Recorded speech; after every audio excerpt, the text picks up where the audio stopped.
38년 전 만들어진 수도권 정비계획법, 그리고 30년 전 제정된 팔당 상수원 특별법. 이 두 가지 법이 생기면서 가평군을 비롯한 양평, 여주, 광주, 이천 등 7개 시군은 문재인 정부가 말하는 공정하지 못한 세상에 살고 있습니다. 특히 가평군은 전역이 자연보전군역으로 지정돼 있고 여기에 수변구역과 오염총량제로 또다시 발목을 잡고 있습니다. 고용 창출을 할 수 있는 변변한 기업도 없고 그 흔한 아파트도 마음대로 지을 수 없는 실정이 바로 가평군입니다. 지난 40년간 옥상옥 같은 중첩 규제에 묶여 희생만 강요당한 가평군은 그러나 지난 20년 동안 하수도 보급률을 크게 증가시키며 수질 개선을 위해 막대한 투자를 해왔습니다. 공공하수처리 시설 사업이 본격화된 것은 20년 전인 2000년부터입니다. 불과 20년 사이 가평군 하수도 보급률은 2019년 기준 81.2%로 향상됐습니다. 저희 가평군 하수도 보급률은 2014년도 61.1%를 시작해서 저희 현재 2019년 81.2%까지 지금 도달하였습니다. 지금 향후 한 3년 뒤에는 전국 평균이나 경기도 평균하고 비슷한 95%대를 유지하지 않을까라는 생각을 합니다.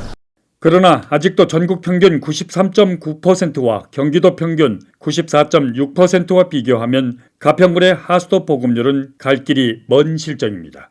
공공하수처리 시설이 공급되기 전인 20년 전과 비교하면 오염원을 원천 차단할 수 있는 수준에 있습니다. 전문가들은 가평군뿐 아니라 팔당 상수원 권역에 있는 7개 시군의 수질 보전 수준은 선진국을 능가하고 있다고 지적합니다. 그때 당시는 행위 규제죠. 입지 규제. 모든 행위를 할 수 없게끔 했죠. 잘 아시겠지만 지금까지 기술이 무지 많이 발전했지 않습니까? 그리고 환경적으로 수질 오염 처리 기술이 상당히 많이 발전했고 저는 개인적으로 선진국 수준이라고 생각을 합니다. 가평군을 비롯한 7개 시군의 이 같은 노력에도 불구하고 팔당댐 상류에 있다는 이유로 30년 전 만들어진 법은 요지부동입니다. 가평군 김경호 경기도 의원은 팔당 상수원 수계법 등은 불공정하다고 지적합니다.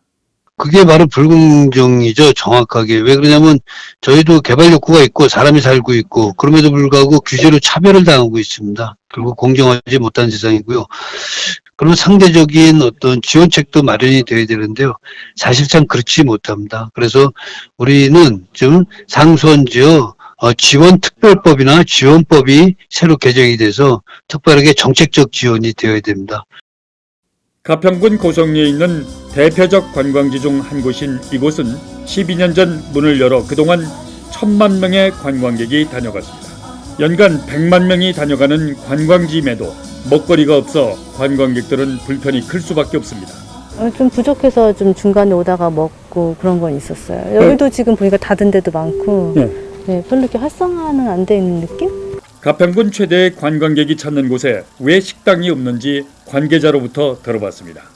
가장 큰 거는 사실은 이제 수변구역 관련해서 제재가 있다 보니까 바로 인근에 뭐 100m라든가 50m 정도에도 식사를 제공할 수 있는 식당들이 있거든요. 근데 저희 같은 경우도 바로 근처지만 이런 뭐 이중 규제 때문에 그런지 식사 제공할 수 없는 그러한 또 묶여 있다 보니까 앞으로 뭐 이런 부분도 좀 풀려가지고 또 관람객들이 오시면 식사 제공도 하고 또 인프라가 좀 구축될 수 있게끔.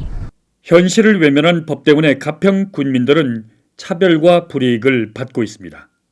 이 북한강에서 고성리가 약 한 4km 구간만 모든 행위를 할 수가 없어요. 고성리 이쪽으로는 전혀 재산권을 행사할 수가 없습니다.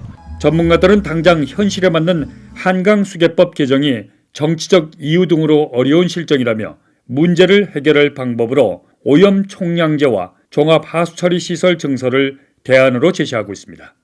뭐 수질 오염원 BOD 기준으로 몇 킬로그램 지역 개발량을 주면 그 개발량 이내에서 이제 개발할 수 있게끔 이제 전국적으로 다 하죠. 수질 오염 총량제도는. 그래서 7개 시군에서 개발할 수 있는 물량을 이제 정해줍니다. 과학적인 근거를 통해서.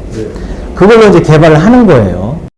가평군도 고성리 양지마을에 공공하수처리 시설을 계획하고 있다고 밝혔습니다. 해당 지역 고성리 쪽에서도 그 하수처리, 공공하수처리를 희망한다는 민원도 들어왔었고요. 그래서 이번에 자기가 기본 계획에 최대한 반영을 해서 공공하수처리 구역으로 편입시키고자 노력하고 있습니다.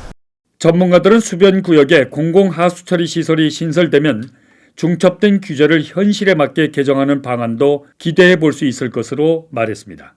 지난 30년간 중첩된 규제로 팔당 주변 170만 국민의 고충을 7개 시군을 대표하는 지역구 국회의원들이 정치적으로 풀어야 할 최대의 숙제일 것입니다. NJ 뉴스 정현수입니다.